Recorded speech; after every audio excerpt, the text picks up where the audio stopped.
welcome to 0 Point Energy, where there's 0 point what we talk about and just as much energy. I'm Sean, This is Jorge. and tonight we're going to be talking about two mediocre but good movies. Yeah, I'll admit it. I mean, I liked one more than the other. Same. One is better than the other. Both make you laugh, both for completely the wrong reasons. What? The first one was Chaos Walking, which is so bad it's good. I disagree. It's just a decent film. I wouldn't call it good or bad. It's just decent.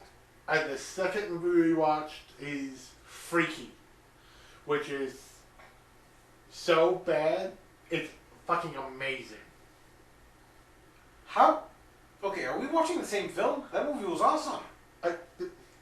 It's in the vein of Happy Death Day. It's a good movie. It's a psychological thriller, but it's a thriller comedy. It's a trilogy. Oh my god. No. How about Thramedy? We'll call it a Thramedy. It's dramedy. Dramedy. I like that word. There we go. Yeah. It's a good movie. I don't think it's meant to be as funny as it is, but I laughed. It's full of horrible stereotypes, and that's kind of bad. Oh, come on. It doesn't have the most important one. That it's the most racist. The black people did not die. True, but I want to say they really tried to shy away from that because it's a 2020 movie. Okay. Cause, you got cops shooting at people, but not the black people. So yay cops. Yay. Okay, yes, but at the same time, like, what? Okay, just talk about a specific scene, because they don't know, or they might know, but fuck. Okay, a very specific scene, relatively early in the movie. The killer, played by Vince Vaughn, is attacking the main character, who I named Millie, who I forget the actress's name playing her, but he's got her pinned on a football Catherine field. Newton, I want to say? He's what now? I think her name's Catherine Newton. Could be. Sounds about right. But he pins her down in the football field and stabs her. Her sister, who's a cop, comes, sees him holding a knife over her sister's prone body, and fires 2 warning shots in the air. If he had been a black man holding any fucking thing in his hands within 100 yards of the white girl bleeding on the ground, she would have emptied that magazine into him. Yeah, that... I'm not going to say no. I'm just, yeah. Okay. So, yay, they didn't go racist, but they also went racist because they warning shotted the white guy with a weapon. Yeah, I'm not going to argue. Okay. So, but we'll talk about that movie a little bit more in depth a little bit later. Let's start with the great abomination that is Chaos Walking. Abomination, really? Abomination. It's based off of a decently good book. I forget the title of the book, but I know it's good. Like, I've read reviews of the book. I haven't read it. It's based on the something knife. I forgot. Yeah, but it sounds like it's an awesome book. And the premise sounds kind of cool. It's the future. Humans have started colonizing other planets. And there's this planet where there's radiation that makes it so men's thoughts are always, you can see them and hear them. But it doesn't affect women. Just men. Yeah. And for some reason, which we find out later in the movie, all the women who were originally part of the colonization are dead. I mean, not all, but for now, yeah, all. Yeah. And then Daisy Ridley crash lands there, and yay. What do you mean, yay? I mean, it makes for an interesting part of the movie because the one character whose thoughts we can't see and hear, so you don't get the same line repeated 8 times. Unlike Tom Holland. Yes, who's like he just says he's a human Pokemon in this movie. Oh God! Like, if you take all his lines through the entire movie, about 80% of them are saying his own name. I am Todd Hewitt. I am Todd Hewitt. Yeah. Todd Hewitt, Todd Hewitt, Todd Hewitt, Todd Hewitt. Or he's Rain Man. Todd Hewitt. Todd Hewitt. Yeah. I am Todd. Todd Hewitt. Todd Hewitt. God damn it! I didn't even make that connection. Wow. Todd Hewitt. Okay, so. Hey, maybe he has Tourette's. Todd Hewitt. God damn. Okay, so. Hewitt. Todd Hewitt. So we don't actually know what happened, but so far we see a bunch of people who are. He's Todd Hewitt. Yes, and there's a bunch of dudes who also have issues with this colored vision that comes out of their heads, which is the so-called noise. I am the circle. The circle is you. That is also said, yeah. Somehow people also have an effect on each other's in order to get them to think the same thing or influence their thoughts so as to get a specific reaction. I think it's the people who have the most control. So, like, the older people. So, like, the Prentice, the mayor, and Abbott? Abbott? Alan? Who? The preacher? The preacher. Aaron Aaron the preacher. Like, they seem to have the most control over their noise. So, like, they have a modicum of control over a crowd. Like, when they use their voice, they can influence others. Which is really fucking creepy. Yeah, it's basically like a really, really, really, really half-assed shitty version of Dune. The voice is power. I was actually thinking more along the lines of an allegory for politicians. No, because then the voice would have a lot more power. And Did you see Aaron? Did you see him? Well, Aaron wouldn't have any power then, because we're going politicians. Yeah, the old white guy has a lot of powers. The black guy, nobody would listen to a fucking word he said. Are you kidding me? Every time either of them spoke, you would hear it repeated amongst the voice of all the other dudes. Literally, fire and brimstone, angel and martyr and all that other bullshit he said. Yeah, but like everybody who heard the preachers, I guess it does work with the allegory for politics, because like every time would hear the preacher and they were like, "No, just ignore him. You're scaring us. Stop talking." No, there were people who were repeating his shit too. Well, some were agreeing, but for the most part, everyone was like, "He's scaring us." No. Hey, American politics, a black man with power was scary. God damn it. Okay, true. And then we got Prentice, who He's an old white man, and everybody does anything he says. literally. He is an American president.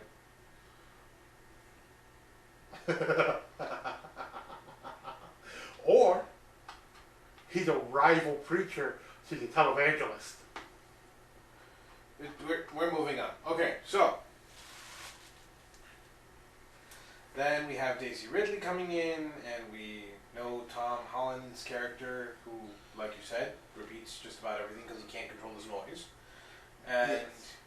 he meets the pretty girl, and then he literally says, "Report to the mayor, Prentice dude." No, wait, Yeah. multiple. Like, literally, he has so many thoughts at once. I have never related more to this man. He has every thought. He is the quintessential teenage boy, just young man. Like, he saw a pretty girl. Pretty girl occupies all his thoughts and can't make him think straight.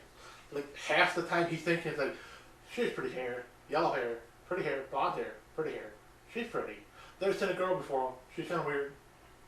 Kind of like Wow. Ah, cool. Girl? I should tell her. I should protect her. That's weird. You sound like a canary I had when I was a kid. But it's true. It's like, I'm Todd. Todd. Todd Hewitt. Todd Hewitt. Pretty girl. Todd Hewitt. Pretty girl. Pretty girl. Oh. We should get the pretty girl. No, we should hide the pretty girl. Todd Hewitt. Now you made him sound like all. Okay. Alright, so. I mean, the entire movie was weird, but it was interesting how they had the mob, how they portrayed the mob. Oh yeah, you know what? Spoiler alerts. So they had the mob mentality where they had to kill all the women. Had to, technically, because they controlled the minds and all that bullshit. They didn't have to, but nobody had the will to resist. I don't think they didn't have the will to resist. It's just they kind of agreed with the weird indoctrination from Prentice and Preacher that the women are evil. That's why we can't read their thoughts. The thought, the noise, is your soul. If you can read its thoughts, if you can see its thoughts, see the noise, you're seeing its soul. The less soul you see, the less of a soul they have. And since you can't see the women's thoughts, so they have no noise, they are soulless creatures who must die. My favorite part was when Preacher finally sees, actually gets to Viola, Daisy Ridley, and he's like, "You must die." But then he was also saying, "You must cleanse me, you must kill me." And yeah. Yep. I mean, it was, you could see it coming, it was predictable, but at the same time, it was kind of like, finally, the truth. The truth shall set you free. The truth is your murderer. Hey, like most priests. We're not getting into that because we do not hold any political opinions. We like our position having a podcast. I have great political opinions. You can have them on your own podcast without me here. Organized religion is a sham. Okay, moving on. So, priests killed 288 kids in Canada. Ahora vamos a hablar en español para que puedan entender lo que estoy diciendo y se puedan sentir de una forma más calmados y mejor para luego continuar esto para no tener que ponerle atención, para no tener que ponerle atención a este güey que está demasiado loco. Ok, continuando en inglés. Not crazy. El SAP se va a apagar en 3, 2, 1. Continue. Now, we were talking about how Preacher died a deserved death with burning in fire. He was like, "I am baptized by fire." Why did I have to do that? "I am baptized in fire." And then he died. Those were really, really weird machines that she had, like fire all over the place and then firing. Yeah. I think the only machine she had was like a little pocket laser that was mostly useful for setting fires. No, but then she also had that thing that exploded that the apprentice's son was playing with. Yeah, with the little pocket laser. Yeah, why does it look like it was a part of something? Yeah, but he pushed the button and threw it down, and it shot the lasers everywhere. Oh. Okay. When she was doing it, when she would toss it down, it would shoot one little one. Okay. Ba, ba, ba, ba. Okay. Like, there's nothing that really stands out from this movie. Like, it's cool. It's an interesting concept of, like, if your thoughts couldn't be contained, if the first thing that pops in your head literally made an image in front of you, like, how would you deal with that? How would you constantly suppress your own thoughts? Like, there are a couple times when, like, Tom Holland's character, Todd, he's resting, he's relaxing, he's not paying attention to the world around him. He just kind of lets himself get into his head. So, in his mind, he goes like, "Oh, Fiona, I like you, kiss me." And then, like, he hears his thought because everyone just heard his thought and oh God, wait, no, I didn't mean to say that. No, no, no, damn it. Yeah. Okay. Like, could you imagine any male between the ages of 13 and 17, just their thoughts constantly around any woman who's even remotely attractive? Yeah. No. That makes me sad inside. Really, really sad. No. Yes, we know because we used to be those men. Yeah. I kind of still am sometimes. Moving on.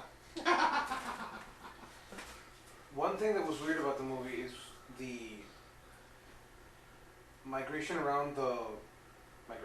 the traveling around the planet, seeing how Prentice kept his area all like Western, like that 1800s level of technology, and then around them they have more advanced technology, not by much, but somewhat, and they burn the books and no education, no being able to read. Like, it kind of brings to mind Nazi Germany, you know.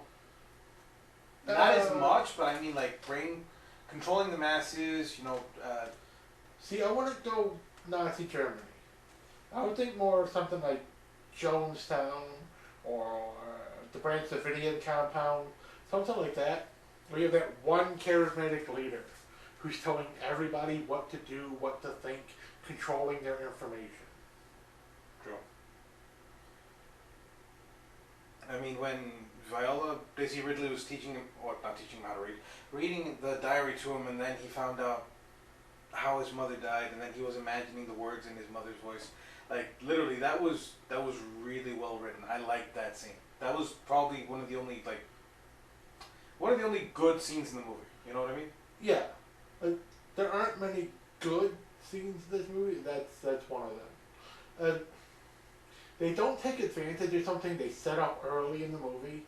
Like, they really set it up that Tom Holland's character, since he was born on the planet, he's really in tune with being able to use those voice powers and being able to manifest things. And that's part of why he has such a hard time controlling his noise. It's what he manifests is so real and so just vivid. But they don't use it. I mean, yeah, at some point in the movie, he has a dog. Preacher kills his dog. So when he's remembering the dog, he has these really vivid memories of the dog. Or it looks like he still has the puppy in front of him. But, yeah. But they don't go anywhere with it. Like, they show other characters who, like, Prentice creates a picket fence that is so believable it stops people in their tracks. Yeah. Todd's adoptive father, Ben, literally creates a likeness of Viola and walks her out in front of everybody to trick them into thinking that she's turning herself in. And it's almost perfect until his mind can't hold that level of concentration anymore. And, like, these are two older people who just learn control over time, whose minds aren't as powerful as what they claim Todd's is because he's born in the noise. But then, like, the one thing cool that he does with it is, like, a 2-minute scene where he manifests a big snake to scare the town bully. And then never again does he use his ability in a useful way to either defend himself or as a weapon. Yeah, he just kind of used it to... So it's like, let's keep harping on the fact that he's so powerful. We're kind of afraid of him because his mind is so strong. But never, ever let him use that ability. Okay, the only time he did technically use it was at the end when Prentice was about to kill him, and then he manifested all the women who were killed, and... No, he manifested multiple clones of his mother. No, there was like No. a black lady, and... No, Yeah. It was just his mother. It was just his mom? It was like 5 of his mom just reciting, I know what you did to me. Why are you like this? And he also had the gunshot wound in her. Like, he was tapping into Prentice's mind. Because Prentice knows where he shot her. Right, okay, yeah. So he's tapping, using his voice and his mind control. He tapped into Prentice's mind to show him what his mother looked like when she died. To scare him and back him up and like surround him with solid images of her.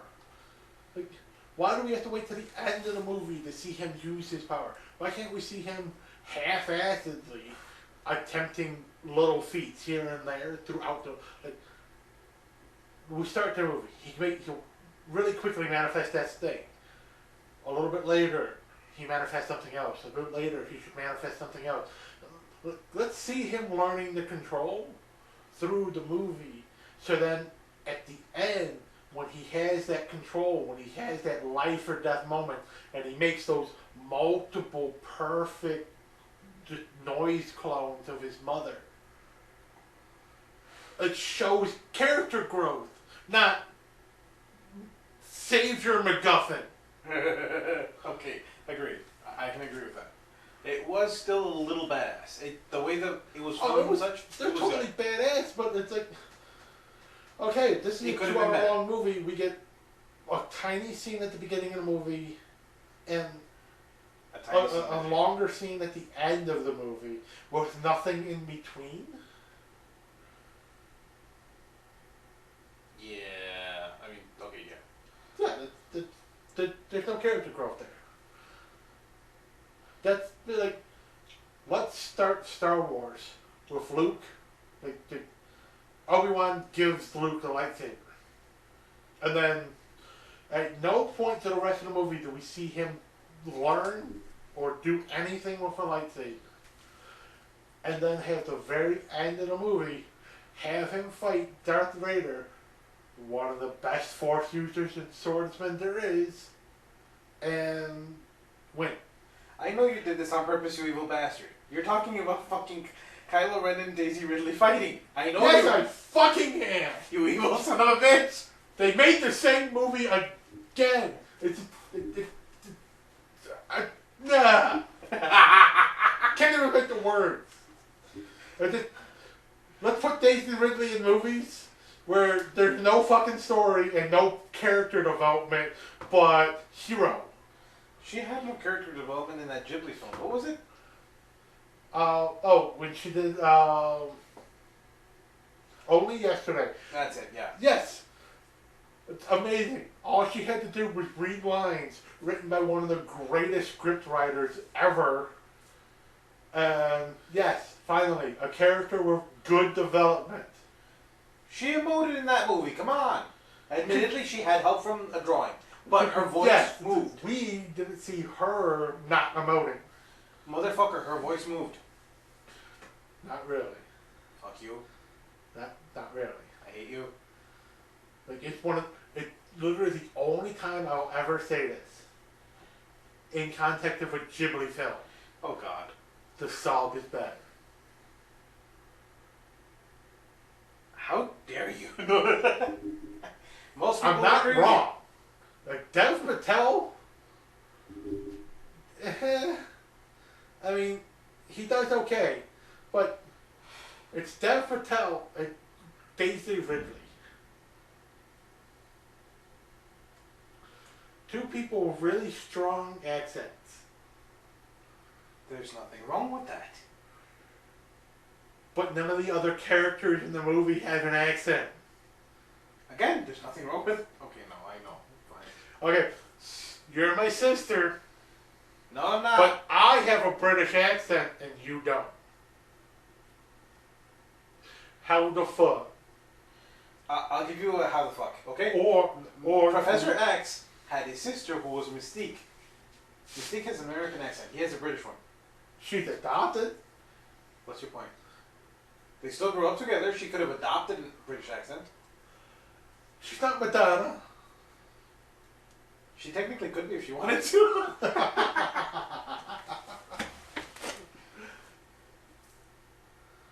What's up? Dude, I mean, it happens, okay? Not that you won't necessarily have the same accent, but you could.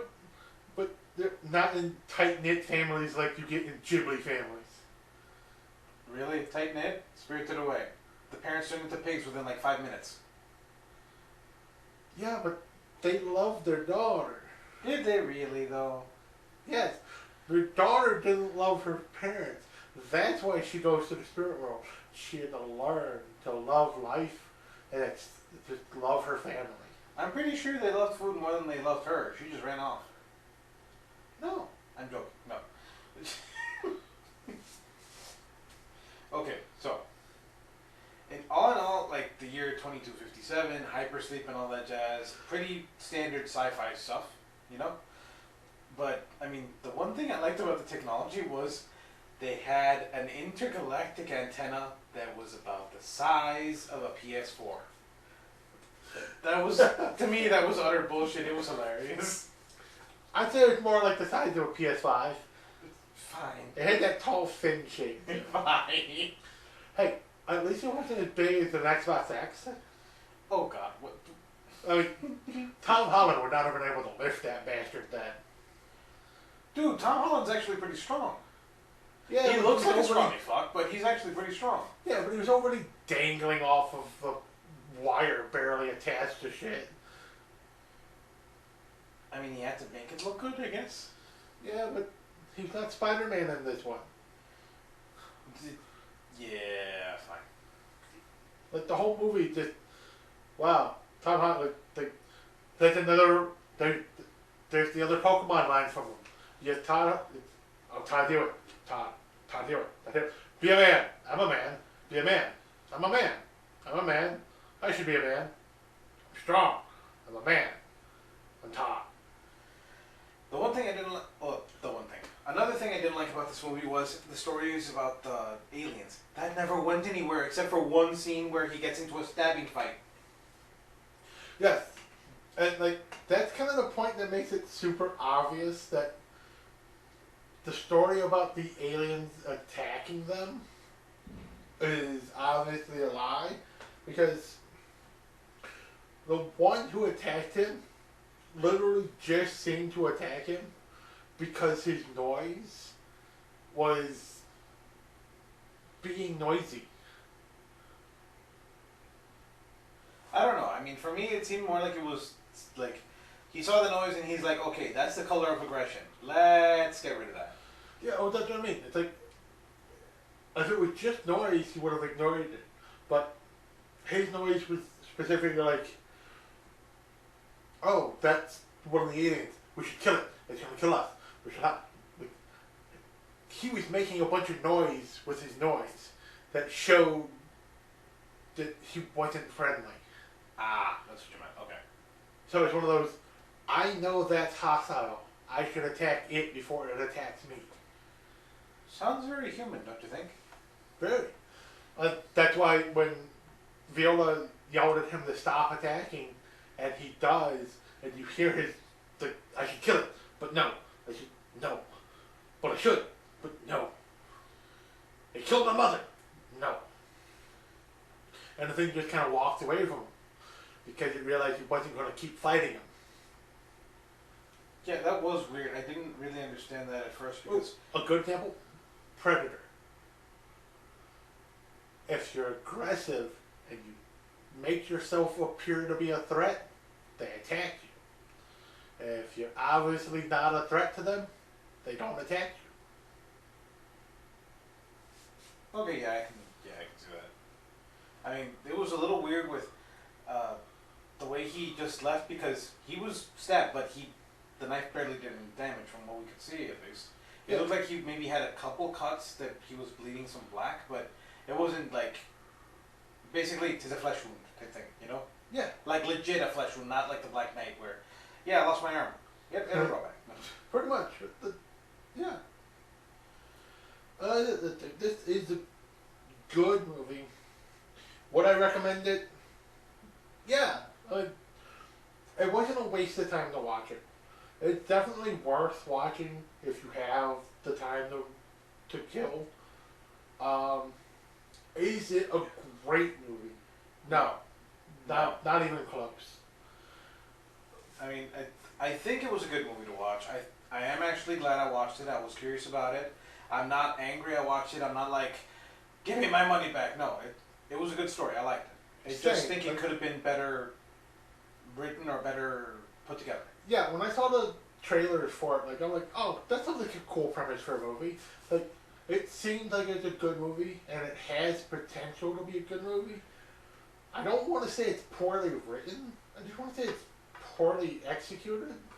And I want to say it's on both parts of the writers, the producers. I'll even say it's on the part of the actors a little bit. Like, some of the acting is just dry. Tom Holland is like one of the only good parts about this movie, honestly. He's like the only character who's actually trying. Like everyone else was like, "Hey, you're paying me for this, right?" Yeah, I can. And Yeah. Daisy Ridley is Daisy Ridley. She's Ray, but blonde. I don't like you. Anyways, What? like I will give it to the actors who played his parents, though, Killian and Bill. They actually did a decent good job. Like the arguing and like all that jazz. It was like a real family. They did a good job. I liked them. Yeah, they're not in the movie a lot, but they also were not phoning it in. Like they are a good part of the movie, but like most of the other characters in the movie, they're just not trying. Joe Jonas, his part was small, but his was pretty good too. The bully. Oh, dude, I just forgot that was even Joe Jonas. Like, this is legitimately the worst Joe Jonas movies I've ever seen. Because I didn't even realize he was in it. He's technically a main character. Technically, but I mean, he's believable. He did good. He did his part, is what I'm saying. He did good, but he's probably one of the worst fucking characters in the goddamn movie. Define worst. Just unremarkable, forgettable. Oh no, I agree You could with you. cut all of his scenes and not miss any part of this movie. Oh no, I agree with you, but he did good in his part, is what I'm saying. He's a good Replace actor. him with any actor in the same age group, and it'd probably be just as memorable. Again, he did good with what he had. That's all I'm saying. Yeah, but Let me put it this way: he did better than Viola. It's not hard, but still. I'm gonna say, comparing him to Daisy Ridley. I still maintain Daisy Ridley did a good job, but she didn't do a great In job. comparison to the 3 Star Wars movies, she did fucking awesome. Moving on. Okay, I think we're gonna move on to Freaky now, because. Yay! Now we're moving on to a movie that's mediocre but actually good. God damn it! I actually like this movie. I disagree with the mediocre. I think it was well I done. like this movie too, but it is mediocre. Why? Why? Yes. Because this is absolutely a cash grab movie. Like, Blumhouse saw how well Happy Death Day and Happy Death Day to You did.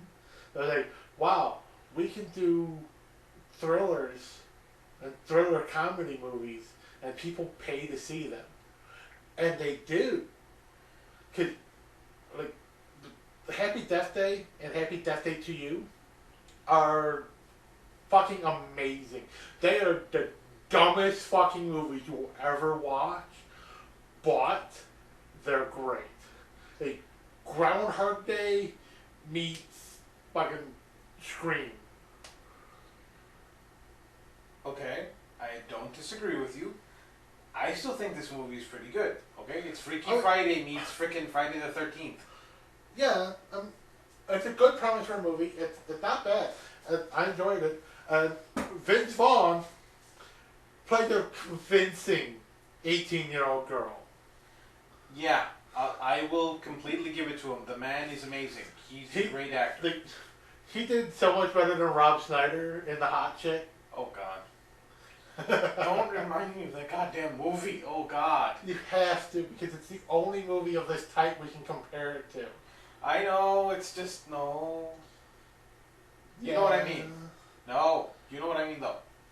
Okay, But look. like, I do it. My biggest complaint, and like I was making jokes about it the entire time we were watching this movie, is the character of Josh, who they introduce as the most flamboyant gay character you can ever put in a movie.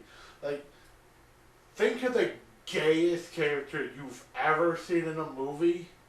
Crank that up to 11. Plug that into an amp that goes to 11 also. Crank that one all the way up. And then just let the gayness explode. And that will be Josh at the beginning of this movie. Like, their stereotype is so wrong and strong and vaguely offensive that I think they've realized it, because every scene after his introduction scene, they're basically trying to tone down the gay a bit. I don't disagree. Or like, there has to be like a production assistant off scene, just constantly yelling, "Too gay! Too gay! Too gay!" Okay, but hear me out, and I'm saying And then this about honestly. halfway through the movie, not gay enough. Okay. I've been hit on by men who are more flamboyant than him, though. Honestly. I've known some extremely flamboyant gay men in my life too, but not to his extreme. Like the extreme that he is at the beginning of the movie is James Charles times 20. God damn. Okay. Yes, queen. Like, and the one thing that's so weird, because you gotta have this character stand out, because visually he doesn't look visually he looks straighter than the main love interest of the main character. Like, I would have swapped those actors. The guy playing Booker, so if I looked at him as he is in this movie, like, that guy's gay. That's okay. Jumping off But- of that, but- hold on. but hold on. How they make him stand out is in this wonderful small hick town where everybody drives brand new 2019, 2020, 2021 Ford Focuses, Ford Tauruses, Ford F-150s, F-250s, Jeeps, Dodge Rams. All these people have nice new cars. And the gay guy is driving a rusted piece of shit 2010 Chevy Aveo with a license plate that's like, "Hey bitch." Okay. Now, jumping off of what you just said, into Booker. The scene where he kisses Chris Vaughn. Oh my god. Vince Vaughn. What? I said Vince Vaughn. You said Chris Vaughn. Oh, sorry. Totally different actor from Fine. much shittier movies. Moving on.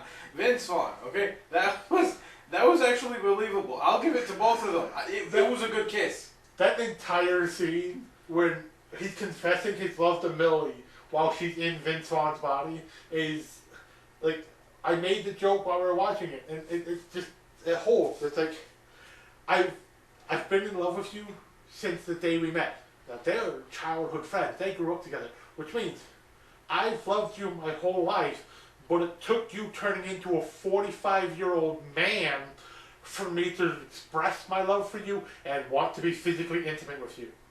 He was not attracted to her until she had a penis. We'll agree to disagree on that. Moving on. He was just in love with her soul. Her soul. Right. And when her soul had a body that had a dick, he loved her.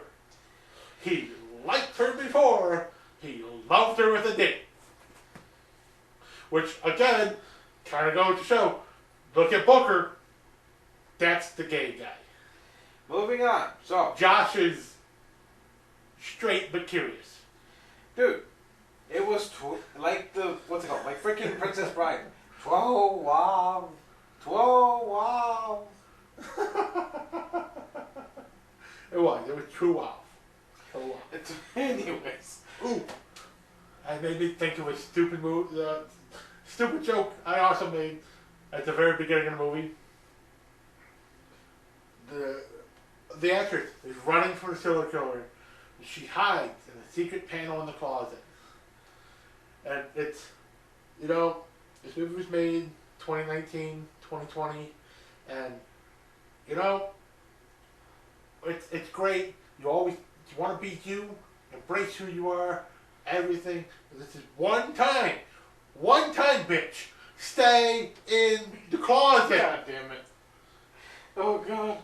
She was safe there. She was well hidden. He couldn't find her. As soon as she comes out, she gets murdered. Yeah. Just. Coming out is dangerous. That's what this movie teaches people. I don't disagree, but God damn it, man. Why? Oh God, why? Because it's such a stupid joke. I know. It's a bad one. It was stupid, but it made me laugh. Okay. Which is how you can sum up this entire movie. It's stupid, but it made me laugh. Yeah. Just. It's a good story, relatively. I mean, it's not really a good story. It's child's play. It's Chucky. Okay, I agree with you there, but admittedly, the cast they got for it was amazing. Like Vince Vaughn and what was her name? Catherine. The casting is perfect, especially for the two main characters, for Millie and the killer, the butcher. As they call him. Do we ever get his name? No, it's the butcher. Oh, always the butcher. Okay, so my favorite part is they did the whole stereotypical turn from the nice girl into the hot chick when she's the killer. Yes, they went 100% 90s teenage high school drama comedy movie where it's essentially the she's all that trope where the not so popular semi-nerdy girl who nobody likes and thinks is ugly, the one day she puts on the tiniest amount of makeup and wears one coordinated outfit, and all of a sudden, oh my God, she's the hottest girl in the school. Okay, no, yes, you're right. But the one thing though, the way her face goes from cute girl to resting bitch face was fucking amazing. I loved it. See, I think that's where you start your auditions with girls who have, they need to find the fiercest resting bitch face, and then teach her how to look cute. You don't start with a cute actress and teach her how to resting bitch face. Okay, I can agree for with that. that role. Speaking of bitches, Ryler. What kind of name is Ryler? Literally, you take Riley, you take freaking Kyler. No, it's Ryler. The fuck. That's when you can't decide if you want her to be a Kardashian or a porn star. So you make her both.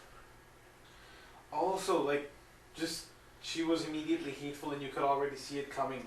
They relied heavily on fucking tropes in this movie, but they made it work really well.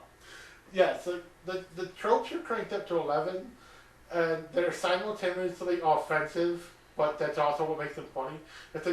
They went so bad with them, they made them good. No, hear me out. When they were running from, what's it called? When they were running from the butcher in Millie's body, and they were inside the shitty car, and they did the stereotypical, it won't start, and they're afraid of this little teenage girl. Yeah. Oh my God, it was amazing. I mean, like, yes, it's menacing, but at the same time, just fuck. That makes me think of a wonderful joke. They've got the butcher while he's in Millie's body tied up in Josh's house. And his mom, who's a flight attendant, comes home because one of her flights get canceled. They're like, why is she tied up in our living room? We're role playing. Wait, isn't role playing sexual? Mom, I didn't want to have to tell you this. Don't know how to say it, but I'm straight. You are a lot of things, young man, but straight is not one of them. Oh god. No, my favorite part was where the killer was like, because his pronouns. Goddamn! Oh my god, the pronouns joke in this movie was awesome. But Yeah, sorry, pronouns. When Josh refers to the butcher in Miller's body as her, so Naya, the black best friend, goes, pronouns, him. Okay, but it's like, technically he got the right pronoun, but I guess it would be wrong because it's a male in a female body, so the preferred pronoun would be he, him? I guess. Okay, we're not getting into that. Point is, it was a funny joke. And it was well done. Yeah. Now, another part was in that same scene where Millie was in the killer in Millie's body was in the chair and being tied up. And after the sex thing, after the mom says the sex thing, and he's like, what? Really? And then Millie's like, like, why would you cooperate at this point? Like, the killer has the weirdest personality, leaning into different things. But then she breaks free and chases them through the house, and is trying to break down the door to get in the bedroom, and then just yells because she's in a teenage girl's body. And goes, "Ah, damn it! I hate this little body." Yeah. Which is directly aligned from Child's Play. Seriously?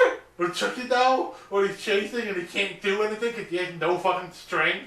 It's, God damn it, this body's useless! Okay, that's awesome. I did not even... Okay, yeah. Even the fact that it's like a blood sacrifice, an ancient ceremony that makes them switch bodies. Like, this is Child's Play without a doll. It's just body swapping.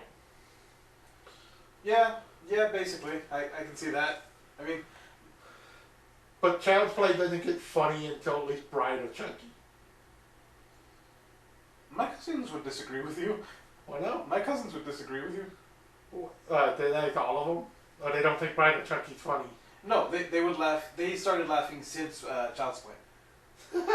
Like, they were... I can literally remember, I was a kid, they were laughing their asses off. I was like going downstairs because we all lived in the same house at the time. Yeah. Yes, stereotypical Mexican, laugh your ass off. Anyways, so I literally went downstairs. I could hear them laughing their ass off, and then they were laughing, and I could see freaking a doll stabbing something, and I'm like, okay, I'm running back upstairs, and yeah. I mean, the third one was vaguely funny, with the military academy. I'll take your word for it. I still haven't seen those movies too. But like the first two, they have moments now, 30 years later. I don't know. Dude. But when they came out, no, they were scary. I'll take your word Not for so it. much scary. Like, the first one was scary, but the first one came out when I was like 5. So yeah, the first one was scary. Okay. What else? This movie has so much. Oh god, the murders at the beginning. Like, literally.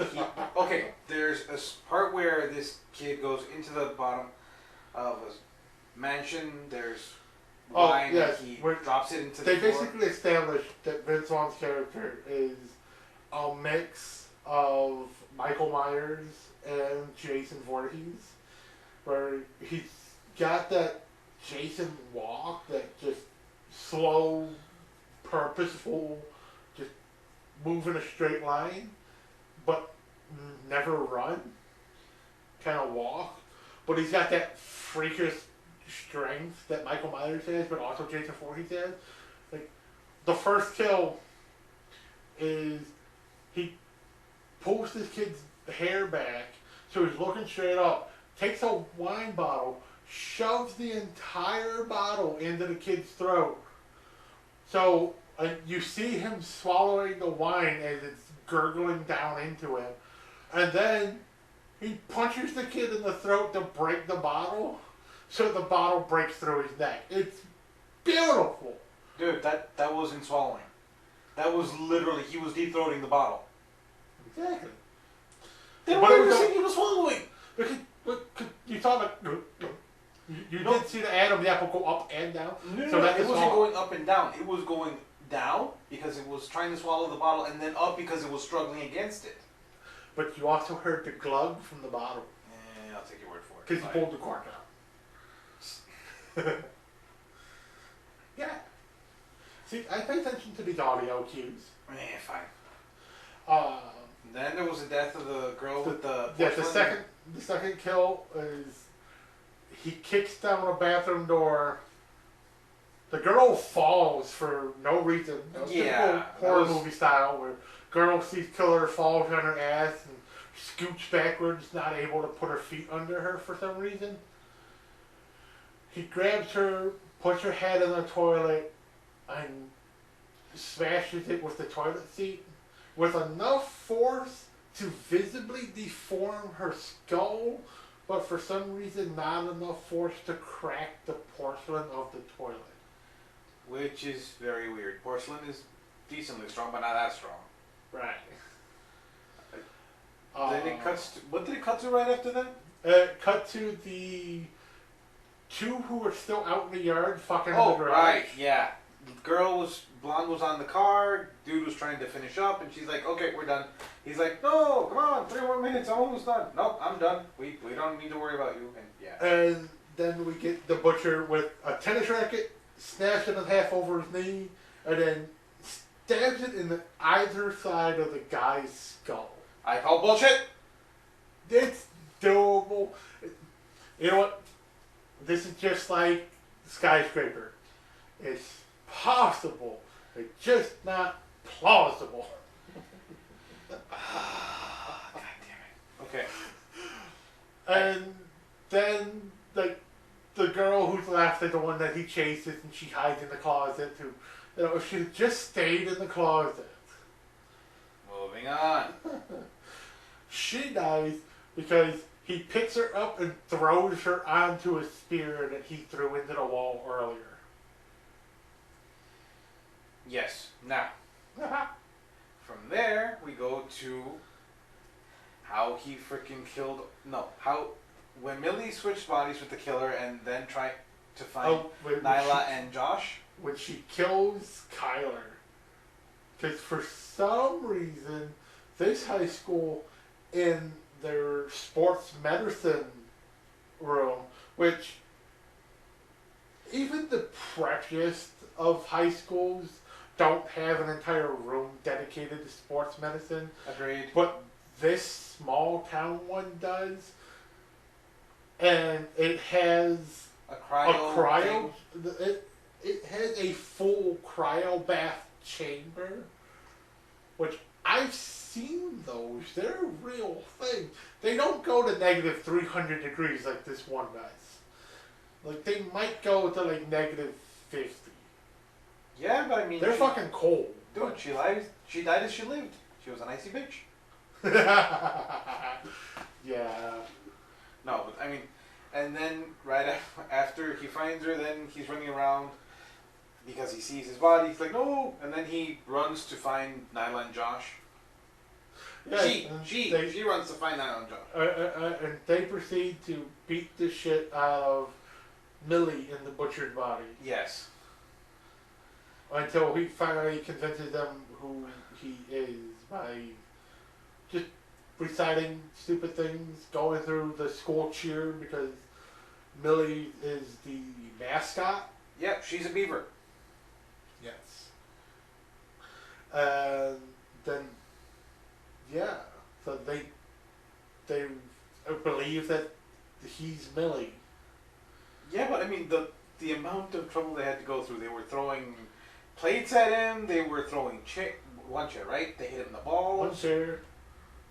I mean, then they were basically sword fighting with freaking a pan and a spoon and a ladle. Yeah.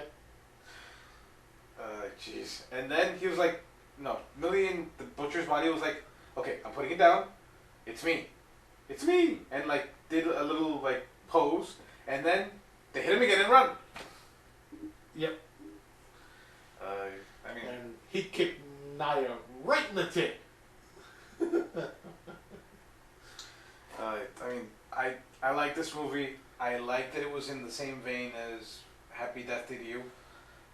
Yes, this one is Freaky is definitely it's both. It's a worth watching movie, and I would recommend it. Like, more people need to see this movie. It needs to make enough money for maybe a sequel. Or at the very least for Blumhouse to get in their heads that they can make movies.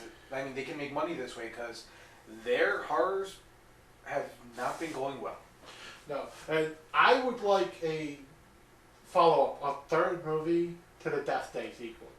Like, Happy Death Day and Happy Death Day to You are so good. They're so stupid and bad. They're fucking awesome.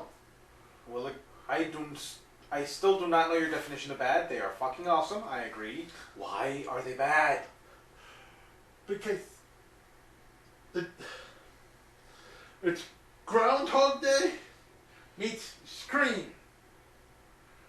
It's all the horror movie tropes in Groundhog Day. There are plenty of Groundhog Day movies. But this is just Groundhog Day where you wake up and relive the same day over and over and over and over. It's Edge of Tomorrow, but it's meant to be funny. Okay, fine. Yes. Like it's Groundhog Day. It's funny. It's got that premise.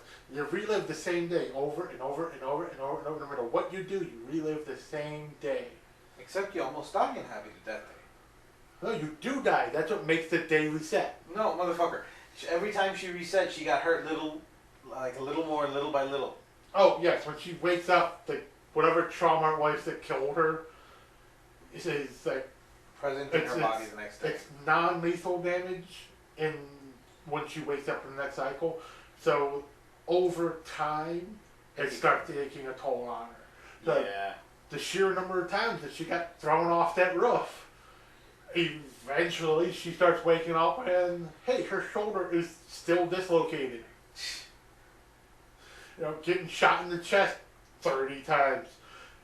Now it's hard to breathe. But, like, that's a good movie, but it's bad, because it's... When I say bad, I don't mean it's not a movie that you shouldn't watch.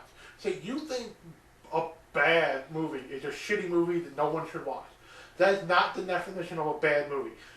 A good example of a bad movie is, like, think of any of the cult classic movies. Evil Dead. Shit movie. But it's so bad, it's good. You want to watch it over and over again because it's good. Okay, what about like Mono's Hands of Fate? That's just a bad movie. No. Okay, but I'm giving you a classically known bad movie. Nobody watches it. It is so over the top and so trying to be something else that it's not. Yes, and nobody likes it. That's the thing. It's so over the top, it doesn't even have a cult following. It's just a shit movie. That's a bad movie. When I say so bad it's good, it's those cult classic movies that when it came out, nobody liked it. It was a shit movie. But everybody loves it now. You think back on it, it's such a great movie. The Big Lebowski is a great example of that movie. That movie tanked fucking hard when it came out. How many people do you know hate that movie? Two people. The majority of everyone else you know loves that goddamn movie. Yes. Or they don't get it. Exactly. It's so bad It's good. That's what Happy Death Day is. It's a bad movie, but because it's bad, it's good. But it did well at the box office. Yes. Arguably, though, so did all of the Michael Bay Transformer movies. Do you know why? Because all of those movies are so fucking bad. Think of it this way.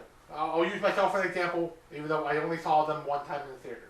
I didn't even see all of them in theaters. But say I went to watch it in the movie theater. Like, oh, this is a shitty movie. But it's so shitty, other people need to see it. So I take you to go see it. Now that's twice I have paid for a ticket for me to see that movie, and once where you bought a ticket for that movie. And then you agree. This movie needs to be seen by more people. It's fucking bad, but I like it because it's bad. So, you go get one of your friends. Like, you get both of your brothers. So, but you bring me with too, because you know I'm going to laugh at it with you. So that's now 3 tickets that have been sold for me to see this movie. 2 for you, and 1 for each of your brothers. And then they bring some of their friends, and they bring some of their friends, and they bring some of their friends. It's that chain reaction of, this movie is so fucking bad, you have to see it to see how bad it is. So people keep going to go see it. And then a sequel comes out, and it's like, it can't be as bad as the first one was. And it fucking was worse.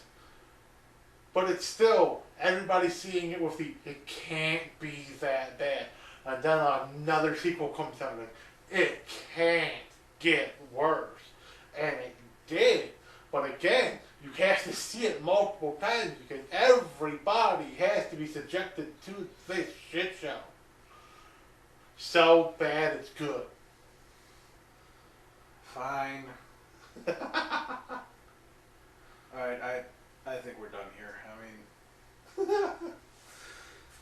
What? Do you finally understand what the definition of so bad it's good is? I guess. What do you think the definition? Like, be part of the conversation. Look, what is your definition of so bad it's good? That's what I'm saying. I'm not saying bad movie. I'm saying it's so bad it's a good movie. For me, when it comes to it's so bad it's good, it's got to be something that was made, okay, that was completely trying to be something else, and then became something else entirely when it was absorbed by the group, okay? Like you said, it was a movie that was hated in its time, and then later on, oh my god, it's a cult following. To me, that's more like The Room, okay?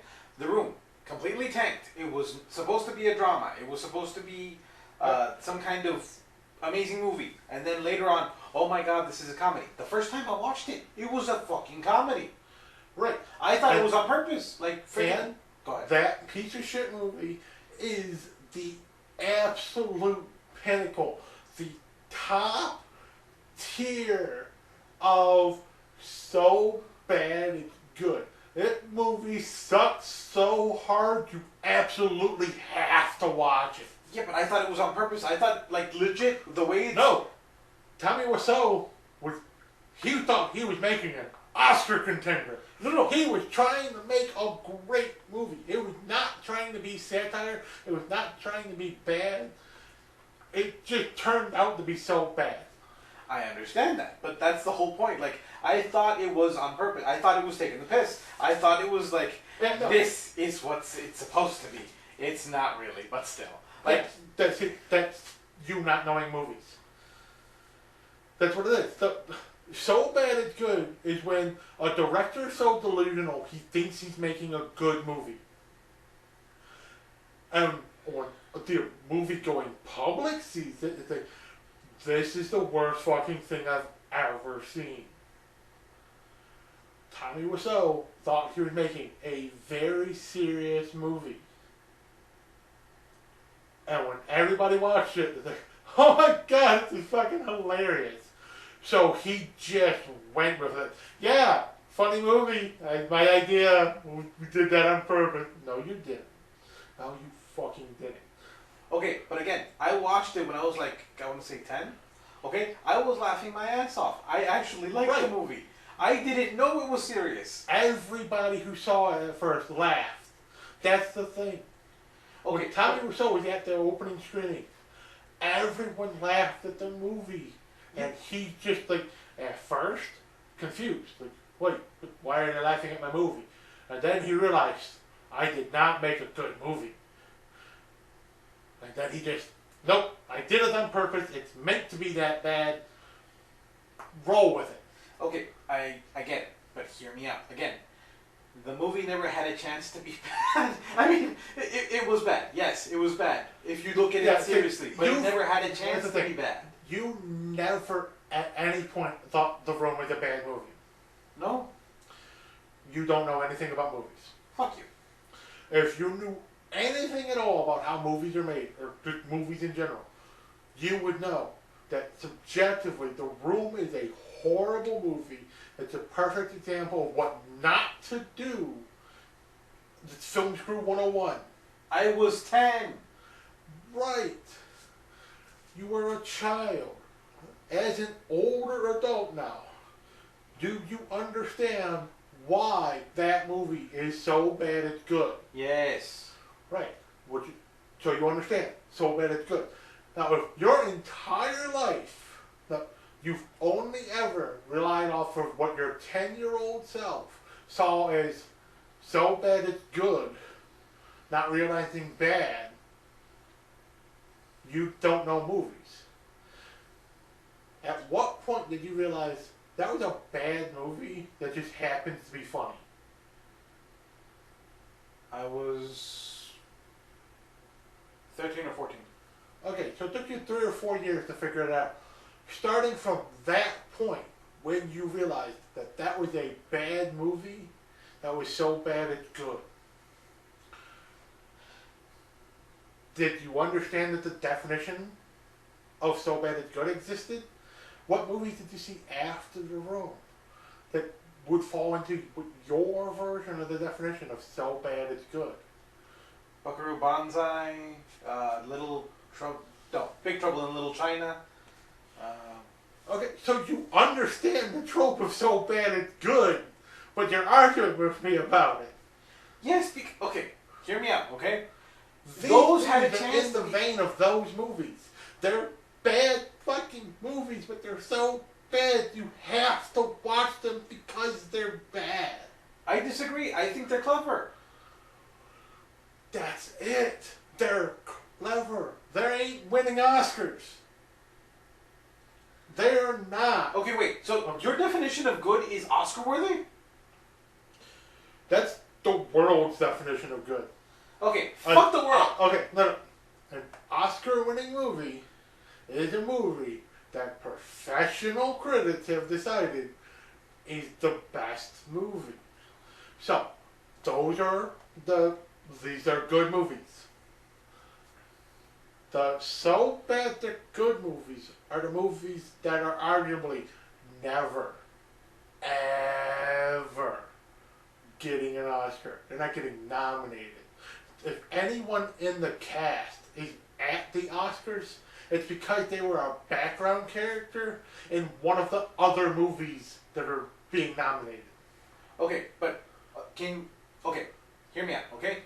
I don't like the it's so bad it's good definition when it comes to this kind of movie because I don't think it deserves it. This movie was meant to be funny. This movie was meant to be taken to the cleaners, basically, okay? It was meant to be kind of a cash grab, but at the same time, be fun is all hell because you could tell they had fucking fun with it.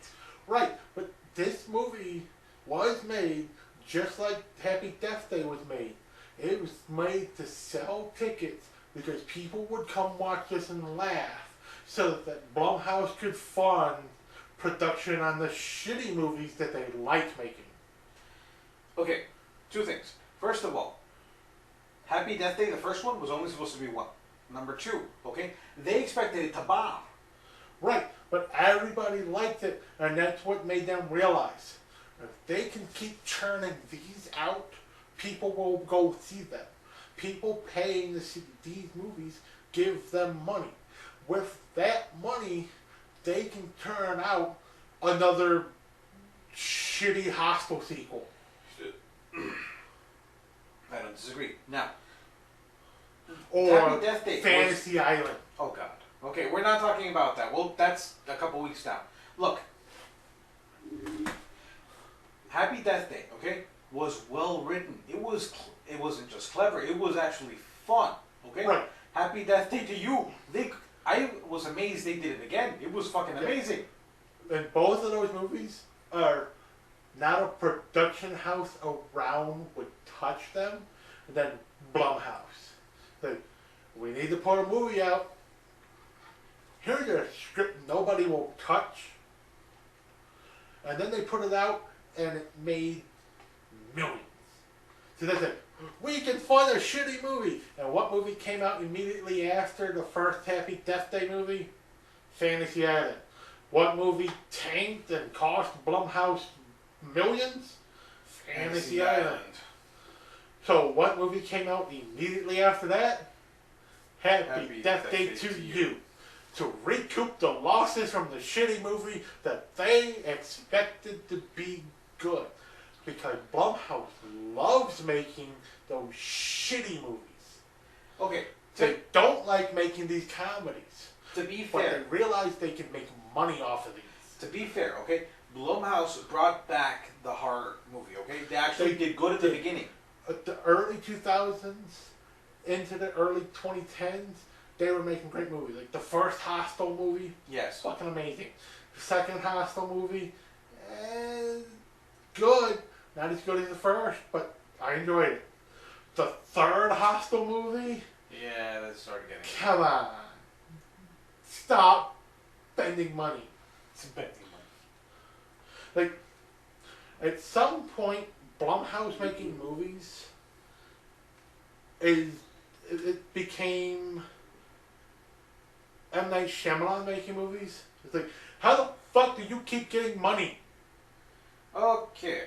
And then you start seeing these movies, and they're like, oh, this is how they keep getting money.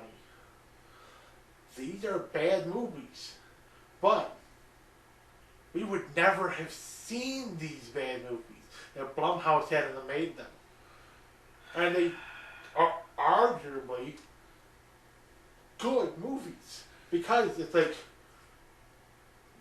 there's all three of them, both of the Death Day movies and Freaky. They've got the cast. They're full of actors and actresses who are just like, fuck it, I could use a paycheck. But they're perfect for the roles they're playing. That's one thing I will give them, yeah, definitely. And I mean, honestly, I think that's what makes them so good. These actors don't give a fuck. They read this script and like, it's the dumbest thing I've ever read. I'm doing it! no, but that's the whole thing, okay? Maybe, you're right, maybe they don't give a fuck. Here, no, hold on. I got it. God damn it. These three movies are a great example. We're going to run a parallel here. A perfect parallel to Steve Buscemi's career. Oh, God. This is the worst script I've ever fucking read. I'm in. Okay. God damn it. Okay. Listen, okay?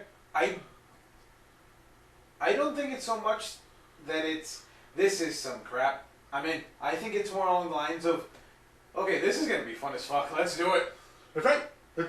But that's also the, oh my god, this is so dumb. I'm totally doing this movie. Okay, now, think of it this way, okay? Had the people who made Mortal Kombat, the new one, had the same attitude, how much better would that have been?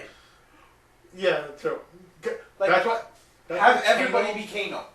I know. That's why Kano and Cabal steal the movie.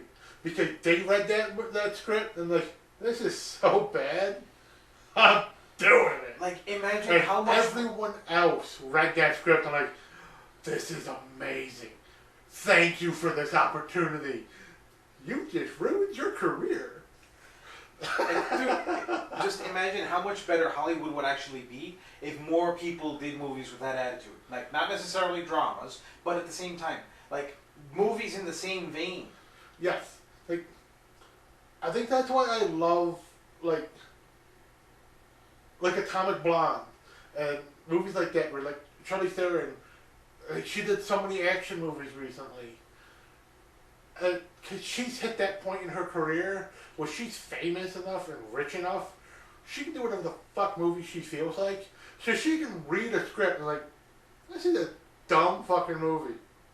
I'm in. And Atomic Blonde is a great goddamn movie. Agreed. Oh shit, I forget the one where she's like an anti-terrorist Oh God. mercenary. Fucking awesome movie. But again, with the movie good because of her. Because she's perfect for that role. Like the whole movie, if you look at it as a whole, shit show. Total fucking shit show. Army of the Dead. Oh come on. That movie is, if it was any other cast, it's a shit movie. But the cast that they got for it, fucking perfect. And that movie, like, I've learned some stupid shit about that movie that I love that I now know. It's the dumbest thing I know. And somehow it makes the movie even better. What? Tig is not in that movie. She did not film a single scene with her co-stars. Every scene she filmed was her alone in a green screen room with a dude in a morph suit so she knew where to look. Why the... She's entirely digitally inserted into that movie. There are no scenes of her interacting with people where she's in another room with people. Oh my God, that is some... Oh, Jesus Christ. That makes that movie a whole lot better / worse. Yes! Oh God. The movie's so much worse because it's like they shot this entire movie without her. Jesus. She is arguably one of the best parts of the movie. No, I agree. Yeah. She's barely in it, but she's arguably one of the best parts of the movie. And she wasn't even there. Jesus Christ. Sometimes you learn some dumb shit about movies that you just can't help, but that is one of those things that just goes to show that the casting is what made it good. There's a bunch of people who were like, this is a fucking stupid movie. I'm in. Fuck me, man. Just goddamn. But I think you're right. I think if more actors took the time to do that, like, if they stopped signing multi-picture deals for companies where they're locked into making multiple movies, where they could sit and pick and choose, so they can look at this shit script and go, no, I'm not doing this shitty movie. Or they can look at a total crap fest of a movie and like, you want me to be in this shit? Fuck it, let's do it! How much money you need? I'll pay for it. I mean, like, the perfect example of that I can think of is freaking Bruce Campbell. Like, he's done so many movies that are like, yes. they are shit, but he makes them good. Absolutely a great example of that in Bubba Hotep. Yeah, oh, no, hands down. Agreed. That is 100% you really want me to be in this piece of shit? Fuck it, let's do this when we start shooting. Oh, damn. Now, that is the definition of Bruce Campbell appearing in any TV show. Yeah. Like, how much fun he had doing the spy show. Oh, the one where Revolution, or right after the Revolutionary War? No. Oh, you're talking about Burn Notice. Yes. Burn Notice, okay, yeah. And how much fun he had in that show. You know he sit and read the synopsis for the character. It's like, it's the dumbest motivation for a character ever. Fuck it, I'm in. But I'm really going to be drinking beer in every scene. He makes it work. It's like no. We're not using them that fake shit. Give me beer. Just all day long. If I have to read one of these lines sober, I'm going to smash somebody in the face for beer bottle. But I will shoot every fucking scene. I really hope it's not that bad, but okay. Fuck. Some of the episodes. Some. But come on. It was decent. Okay, we're getting off topic. We're talking about movies, now we're talking about shows. But we're talking about great actors who they do shit stuff because they can. Because they know it's so shit it can be good. Okay. Or it will be good because they're in it. Okay. No, not Chow Yun-fat. Sammo Hung. Wait, who? Sammo Hung? Who the hell? Fat guy? Fat Asian guy? He was in a bunch of Jackie Chan movies back in the day. Project A and shit like that. Okay, yeah. And he did martial law. Okay. Where he's part of the LAPD. I don't remember that one. It's a great TV show.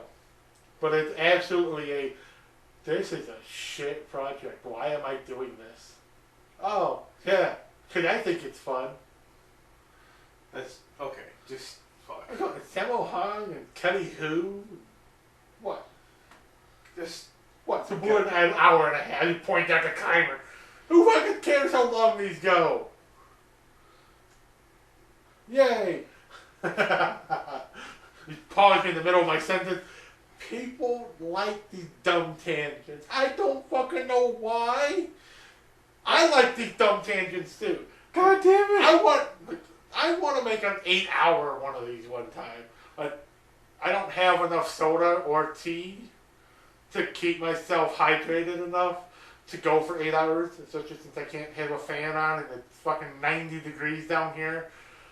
It's not that hot. If we haven't mentioned before, we record in a basement with no ventilation, and we have to turn our fans off so that we can record. We don't have to, but yeah. We have to. Fine. We absolutely have to. If we don't, all you people are going to hear is a fan. Like that. Yeah.